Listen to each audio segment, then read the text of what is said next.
Hello and a warm welcome to our Facebook Live today with myself, Ashok, Gupta from the Gupta Program.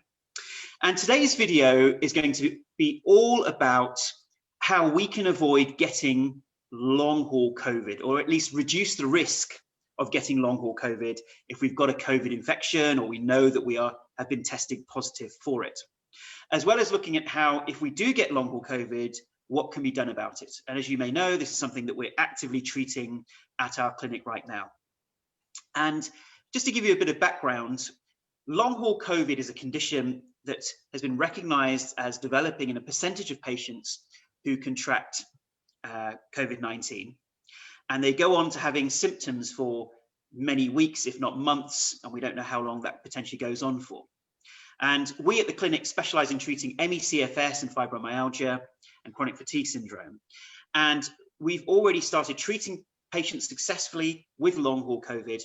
But what's really important is we'd love for people to have the knowledge to not get it in the first place. What can we do if we have a COVID-19 infection, we're recovering at home? What increases the risk factors? And we know that, for instance, being overweight or high blood pressure increases the risk. The older we are, there's more risk, etc.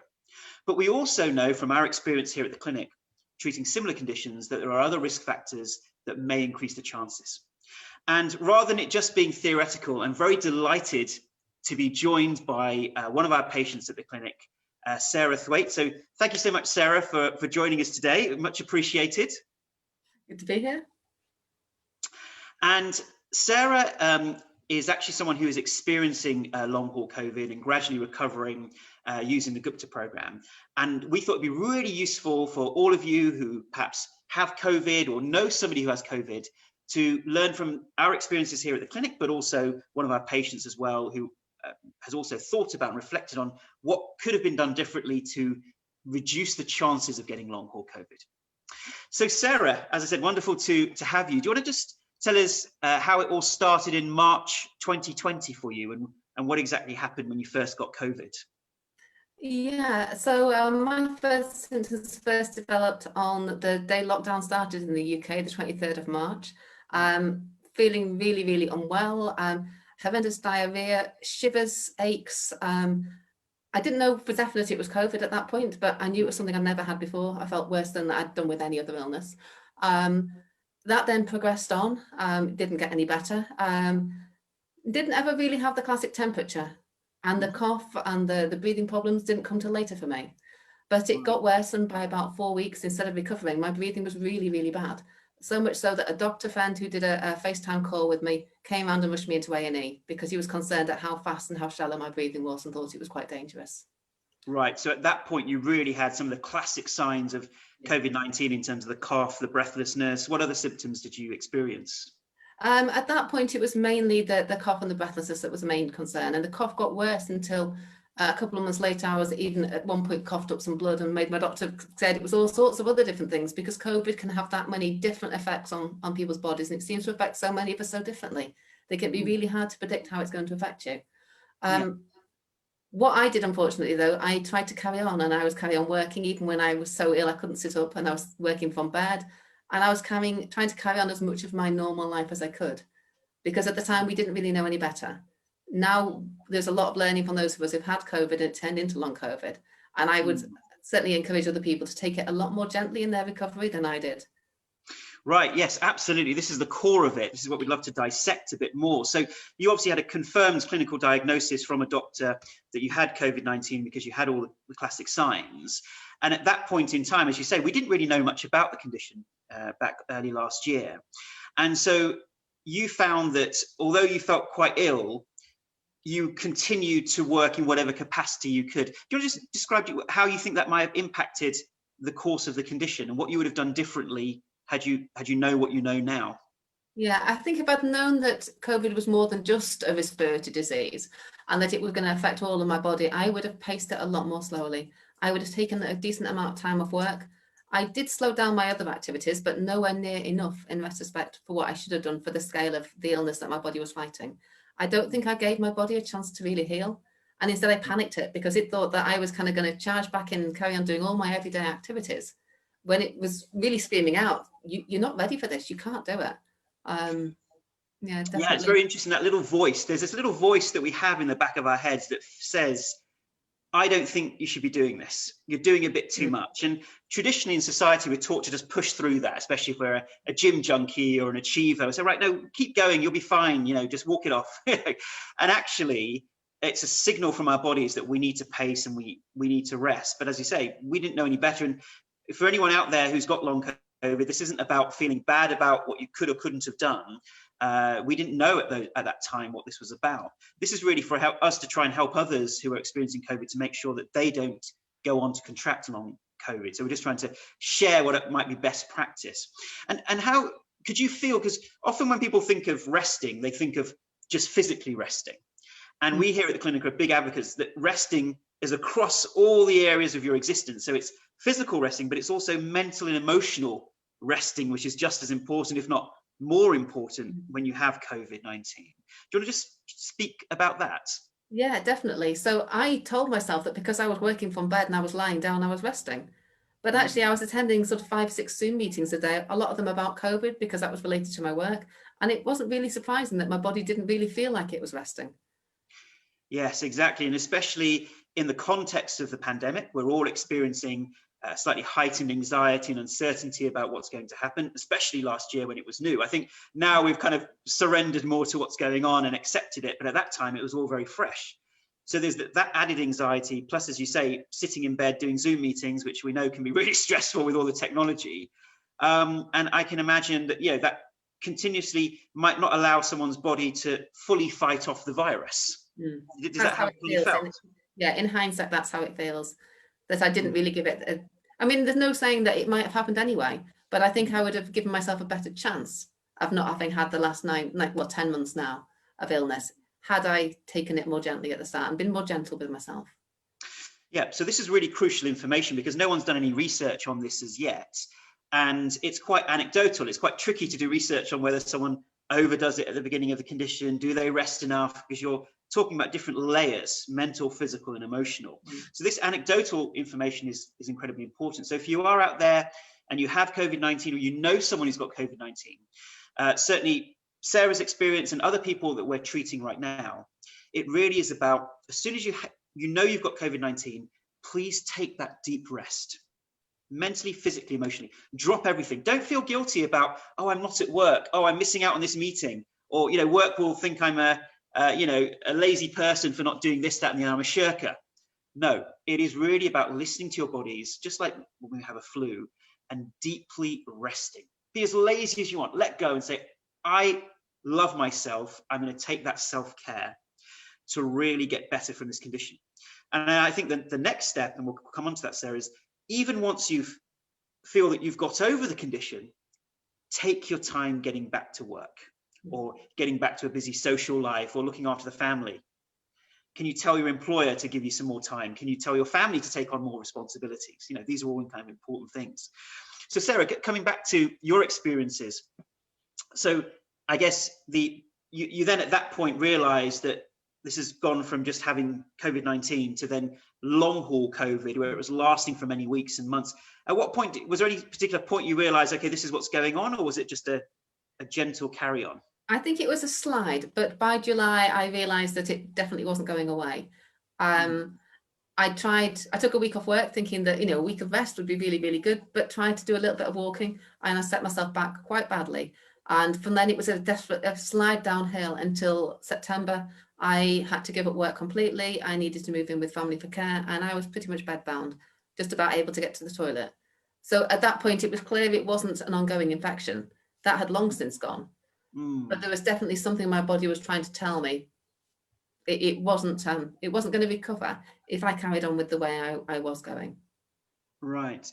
And just so that, obviously you're aware now because you're on the Gupta program, you're aware of our hypothesis, but people always hear it so many times from me. But in terms of your interpretation of our hypothesis as to what we believe causes ME, chronic fatigue syndrome, fibromyalgia, long COVID, how do you interpret our hypothesis in terms of what may have happened to you?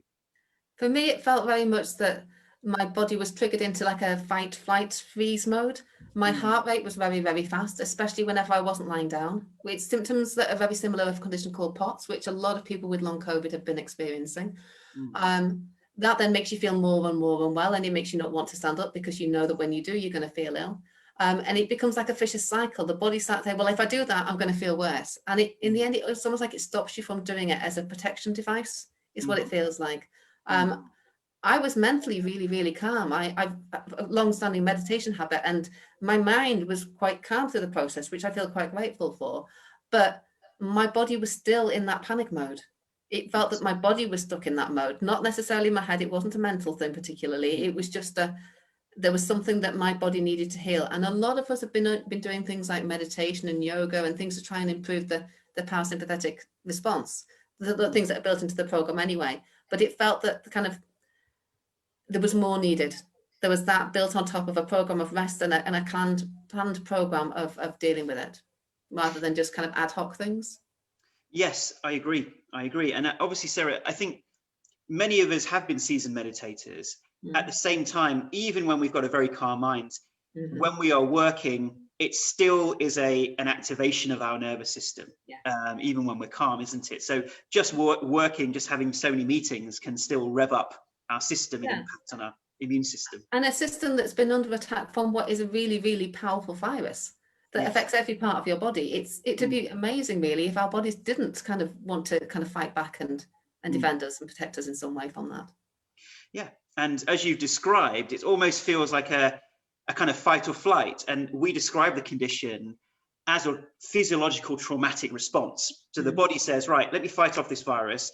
But if there isn't enough resources or energy in the system, we've got a busy life, we're stressed, or whatever it may be, the body goes into this traumatic condition response to say, right, I am going to call the cavalry every time I notice anything that might mimic this condition. So even once it thinks it's fought off the COVID-19, or it has successfully done so, the body stays in the on position, which is stimulate the nervous system, stimulate the immune system, keep defending, all those cytokines going around the body, which keep the body in this altered state of what feels like illness, but actually it's our own immune system causing all the symptoms, and our own nervous system.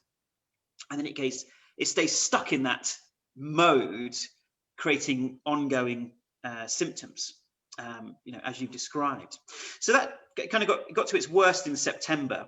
And then I think at that point, is that when you then got the Gupta program?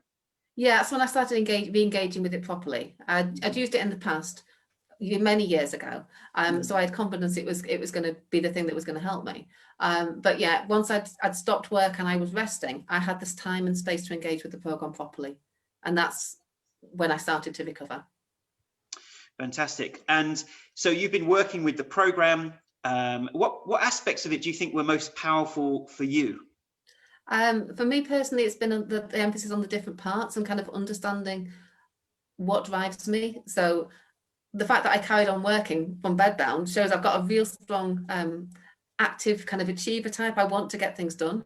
I also really hate letting people down. So it's kind of seeing those different parts within how I respond to situations and trying to get all of the different aspects of how I work to function together on board for my recovery. And I just that was kind of something that. Yeah. So go ahead, Sarah. That really helped. That really helped. Okay. No, that feels like it's really helped, and it feels like an ongoing process. Great. And I was just really emphasize there, Sarah, that obviously if anyone's watching this and coming to the Gupta program new, obviously we're not saying that these conditions are in the mind. They're definitely real physical conditions in the body. Yeah. But what we're trying to help people understand is there are certain unconscious patterns that we have, certain reactions that the brain has to the body that can keep this body in this altered state. And sometimes we have to go deeper and see this condition as a learning experience to help us understand more about ourselves that can gradually get those final steps towards recovery. Yeah. Yeah, no, I definitely wouldn't want anyone to think that it was it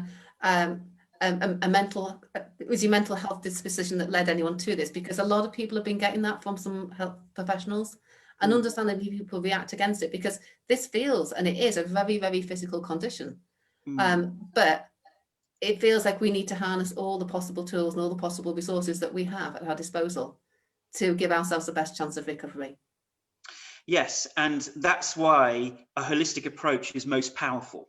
So we advocate the brain retraining, and the limbic retraining, which is the core of the Gupta program, using neuroplasticity techniques, which obviously we're using, as well as supporting techniques like meditation and diet and sleep and all the other things that kind of bring our systems back to balance.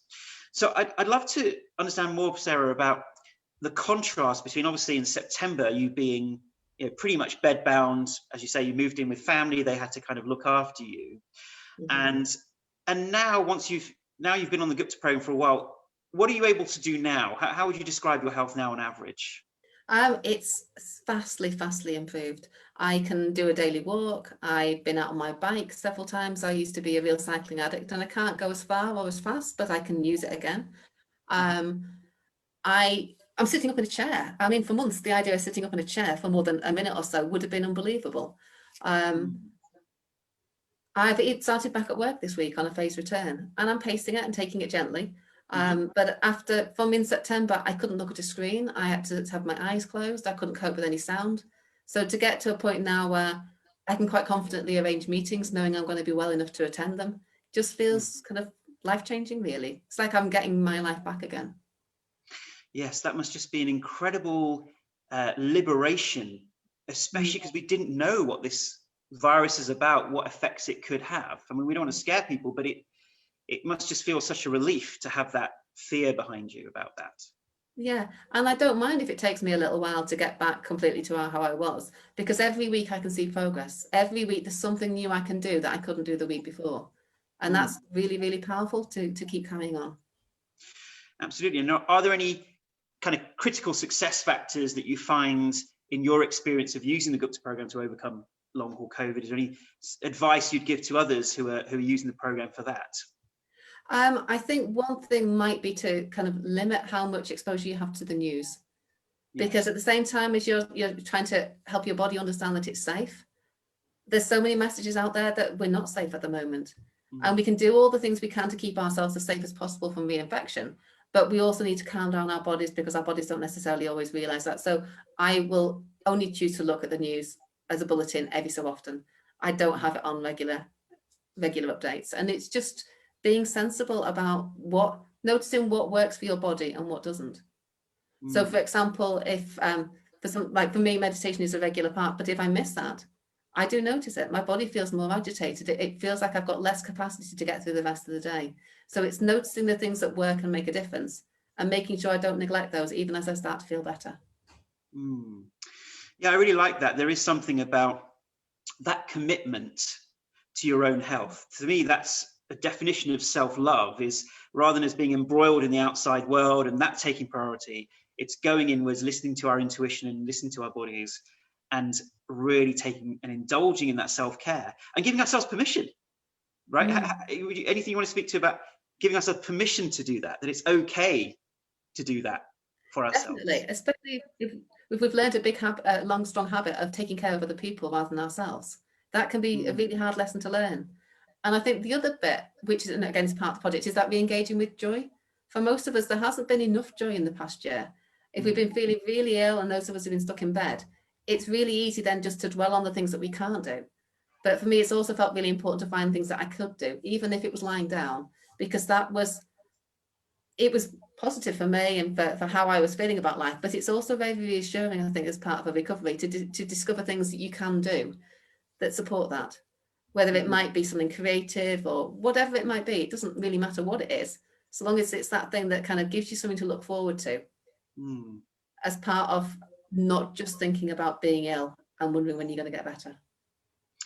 Yeah, such an important part. We've had a challenging year, there's no doubt about it. And, in some ways we should be grateful that previous generations didn't have all the uplifting content that we now have. You can go onto YouTube, Facebook, etc., and find uplifting, positive videos, right? You can have access to lots of online libraries of audiobooks and various things that perhaps previous generations didn't when they were going through something like this, even war, for instance.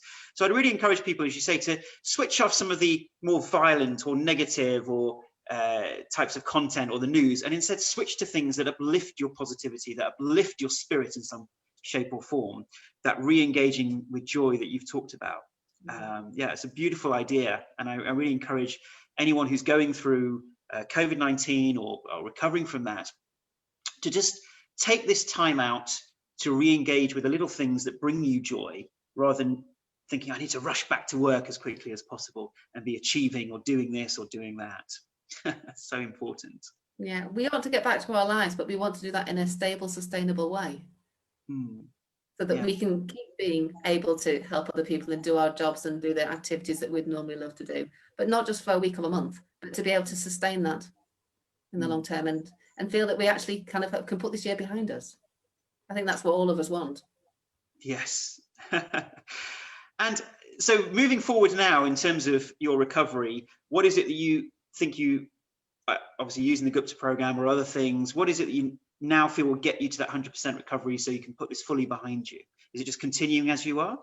I think, yeah, continuing as I am, but being aware that there's going to be different challenges as I go along. So for a while, one of the fears that I was having to deal with was the fear that I might not get better. But as I've started to improve, there's also been fears of, well, what happens if I do get better? How am I going to cope with a life of being well? Am I going to rush it? Am I going to do it too fast? Am I going to find that I can't sustain it? So I think it's keeping up with all the different things that work, but just being prepared to be flexible with them as the situation develops. Yeah, no, that's great. A real optimistic note for everyone who is suffering from long COVID. Long COVID, because it's a brand new condition, it can feel like doctors will tell us there's no cure, there's nothing that you can do about it. And actually, people are recovering from long COVID. We're seeing it at our clinic. There are other people doing other things that are improving. So that's the hope and positivity we want to give to people, that just because you have long COVID, it's not a long-term sentence. There are ways through this, and we want to support you in any way that we can. So there's two messages from today. Number one, if you do get COVID-19, there are things that you can do to try and reduce the chances as much as possible for it not to turn into long haul COVID. And if it does, and you do develop long haul COVID, there are ways through that. People do recover from that as well. We're seeing it already, and the Gupta program is one avenue that you may choose to try for that. So finally, Sarah, any final thoughts that you'd like to share with people about, you talked about, resting when you have COVID-19. Is there anything else that you want to share in terms of any tips or tricks to make sure that you recover and go on to lead a normal life afterwards? I think mainly just listening to your body and listening to that kind of inner voice of wisdom that kind of gives you a better idea, because hopefully as it goes on, doctors will be able to give people more tips and advice. But for those of us to start with, there was no medical input really. Nobody knew what to do, and we had to find our way through the dark. But I'd like to think that other people will find their way a little bit easier, more quickly than we did. And if any of our experiences can help people just listen to that kind of kind of innate sense that, okay, this is not quite how my body's supposed to be feeling, I need to do something to support it, then I think that would be a lesson well worth people learning. Brilliant, brilliant. So everyone out there, if you have got COVID-19 or you know somebody's got COVID-19, please do share this video with them. So we'd love for you to share this video on your social media feeds now. You can share it on Facebook, Instagram, etc. And give us a thumbs up, give us a like if you're liking what you're hearing. Always nice to see those across the screen. And also, in addition to what we've talked about, which is if you have COVID-19, resting physically, mentally, and emotionally, those three things are incredibly important, and really giving yourself permission to do that until you feel really strong in your body to then go back into a normal life. And secondly, we have something called the Gupta MEND protocol, MEND. M stands for mind, E for exercise, N for nighttime routine and sleep, and D for diet. And you can find all of this in detail at our free not-for-profit program, which is thecoronaviruschallenge.com. It will also be in the description of this video as well, thecoronaviruschallenge.com. It's a 10-day program based on all the latest science. I think we've referenced over 500 medical studies there on what has been shown to reduce our chances of getting an infection. Yep, not just COVID-19 specifically, but infections in general. And we also believe if you follow some of those tips and tricks within that program, that might also support your recovery from COVID-19. So M stands for mind. Sarah and I have talked about switching off the news and all the things that make you anxious and meditating instead. E stands for exercise. Now, in the Coronavirus Challenge, we do talk about getting lots of exercise to reduce your chances of infection. If you have got the COVID-19 infection, we would say the reverse. So it's not about exercising or overdoing it. You really pace yourself. You can't exercise your way out of this condition. So the information is slightly different if you've already got COVID-19 when it comes to E for exercise. Really pace yourself. And remember that certain hospitals and certain rehabilitation centers will say, we need graded exercise therapy, or GET. You've got to gradually increase your level of exercise to rehabilitate your body. But in our experience with MCAS, as well as COVID-19 and post-COVID, that isn't a good idea. We don't want to rush back into activity and exercise. N stands for nighttime routine and sleep. So really making sure you get lots of deep sleep, not looking at gadgets late at night, having that depth and quality of sleep, and having lie-ins until you get that full recovery. And D for diet, lots of great tips on how you can boost your immune system in general. And some of these things can reduce our chances of getting COVID-19 by a factor of 5. And once again, most of these things we believe can help you also strengthen your immune system once you do have COVID-19. And if you do go on to getting long haul COVID, then we have a program called the Gupta Program, which is a neuroplasticity brain retraining program, where we believe that COVID-19 is caused by this traumatic response. And it's a whole set of 15 interactive video sessions, audio sessions, and meditations, as well as a community of people all supporting each other as a pathway to recovery. And as some of you may know, we've also just published a peer-reviewed medical study on the Gupta Program on its effectiveness against fibromyalgia, which is a very similar condition to what we're talking about. And we had some very good results. It showed that just an 8-week intervention of the Gupta Program reduced fibromyalgia scores by 40%. There was a 50% drop in pain, depression, anxiety compared to a control. So it's a groundbreaking study. So I encourage you to have a look at that on our website as well. So there's a couple of resources for you. If you haven't got COVID-19, but you're worried about getting it, or you have COVID-19, please visit thecoronaviruschallenge.com. And if you're unfortunate enough to get long haul COVID, then please visit guptaprogram.com. And there's lots of resources and free information on there as well. So thank you so much for watching. What we're going to do now is we're going to go on to a Q&A. So we're going to end this particular stream for our Facebook feed. And then we're going to start a new stream on the same Gupta Program Facebook page, wherever you found this video, to go into a bit of a Q&A where we can answer your questions about COVID and anything else that you want to ask us.